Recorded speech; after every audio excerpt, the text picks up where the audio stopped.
पहचान सिर्फ एक पिछड़े प्रांत के रूप में नहीं है। यूं तो बुंदेलखंड की पहचान अब तक एक पिछड़े प्रांत के अलावा वीरांगनाओं की भूमि के तौर पर होती रही है, पर बुंदेलखंड का एक रंग और भाव जिससे शायद काफी लोग अब तक अनजान हैं। रंगों का त्योहार होली, जिसमें सारा देश सराबोर रहता है, वह दरअसल बुंदेलखंड की धरती की ही देन है। होली की कथाओं के बारे में तो कई बार किताबों में पढ़ा गया है, पर प्रहलाद और नरसिंह भगवान की महिमा का लेखा जोखा अपने अंदर समेटने वाली भूमि अब तक कहीं गुमनामी में अंदराई ले रही थी। पर इस साल इस भूमि को गुमनामी के अंधेरों से उजाले के तट पर लाने का काम शासन ने बखूबी किया है। बुंदेलखंड की झांसी से लगभग 75 किलोमीटर की दूरी पर बसा एच होली और उसकी परंपराओं का जीता जागता गवाह है। शासन द्वारा 5 दिवसीय एच के होली महोत्सव के लिए पर्यटन विभाग को भरपूर सहयोग दिया जा रहा है, जो कि इस बात पर मुहर लगाता है कि होली का पर्व बुंदेलखंड के एच की ही देन है। पर्यटन विभाग के उप निर्देशक आर के रावत ने कहा है कि होली की शुरुआत एच से ही हुई है और इसीलिए इस नगर की ऐतिहासिकता को जन जन तक पहुंचाने के लिए हम पूर्ण रूप से प्रयासरत हैं और इस स्थल को विकसित करने और पर्यटन स्थल बनाने के लिए भी पर्यटन विभाग संकल्पित है। बुंदेलखंड से अमन लेखनी संवाददाता अंकित सिंगर।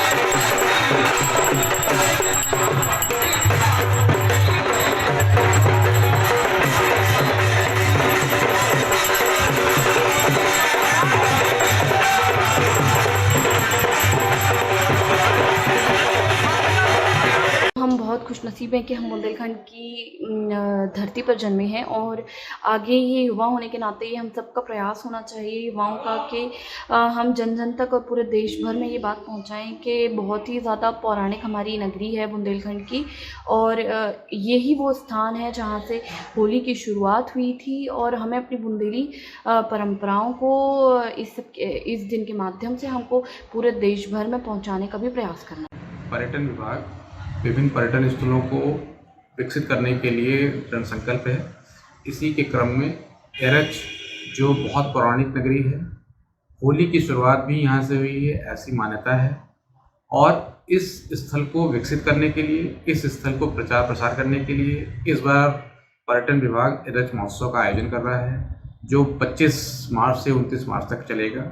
इसमें विभिन्न सांस्कृतिक कार्यक्रम होंगे, यहाँ पर काव्य सम्मेलन होगा, संगोष्ठी होगी, यहाँ के ऐतिहासिक महत्व को बताने के लिए लोगों के प्रति जागरूक किया जाएगा और इस परंपरा को आगे बढ़ाते हुए पर्यटन विभाग यहाँ पर एरच होली महोत्सव का आयोजन कर रहा है। इस महोत्सव में हमारी पूरी कोशिश ये होगी कि इसके इतिहास को लोगों तक जन जन तक पहुँचाएँ और इसे एक महत्वपूर्ण पर्यटन स्थल के रूप में विकसित करके लोगों के बीच में इसकी जानकारी दें। पर्यटन विभाग द्वारा इस बार इस महोत्सव का आयोजन बड़ी धूमधाम से कराया जा रहा है। विभाग द्वारा इसमें वित्तीय मदद भी की गई है। इसमें पर्यटन विभाग ने 5 लाख का अनुदान भी दिया है जो महोत्सव, और हम उम्मीद करेंगे कि आसपास के सभी लोग इस महोत्सव में प्रतिभाग करें। बहुत ही अच्छा महोत्सव है। यहाँ की सांस्कृतिक धरोहर को बचाने का ये एक दृढ़ संकल्प हमारी योजना भी है। और ये भी मैं आपको बताना चाहूँगा कि इस महोत्सव का आयोजन श्री भक्त प्रहलाद जन कल्याण संस्थान के माध्यम से कराया जा रहा है। ये महोत्सव समिति है जो रजिस्टर्ड है और इस समिति के माध्यम से ही इसको व्यापक प्रचार प्रसार की दृष्टि से करते हुए और इसे एक बड़े रूप में महोत्सव का आयोजन कराए जाने के लिए ये संस्थान अभी दृढ़ संकल्प है और कटिबद्ध है।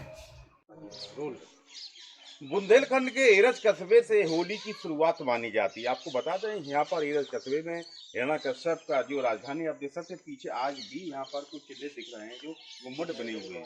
बताते हैं कि हिरण्यकश्यप की यही राजधानी थी। यहाँ से उनके जो पुत्र थे, एक देखिए मंदिर बना हुआ है यहाँ पर आज भी छोटी सी मूर्त रखी हुई है, उसमें होलिका जैसे कि गोद में लिए इस तरीके से दिखाया गया है। आपको वो बता दें जिस तरीके से होली की शुरुआत बुंदेलखंड की एरच से मानी जाती है, लेकिन जब भक्त प्रहलाद को उनके पिता ने होली पर्व की शुरुआत हमारे नगर एरच से हुई है। होली के विषय में कहा जाता है हिरण्यकश्यप जो यहाँ के राजा थे, उनके पुत्र थे श्री भक्त प्रहलाद जी। प्रहलाद जी भगवान विष्णु के अनन्य भक्त थे। भगवान विष्णु की भक्ति के कारण हिरण्यकश्यप को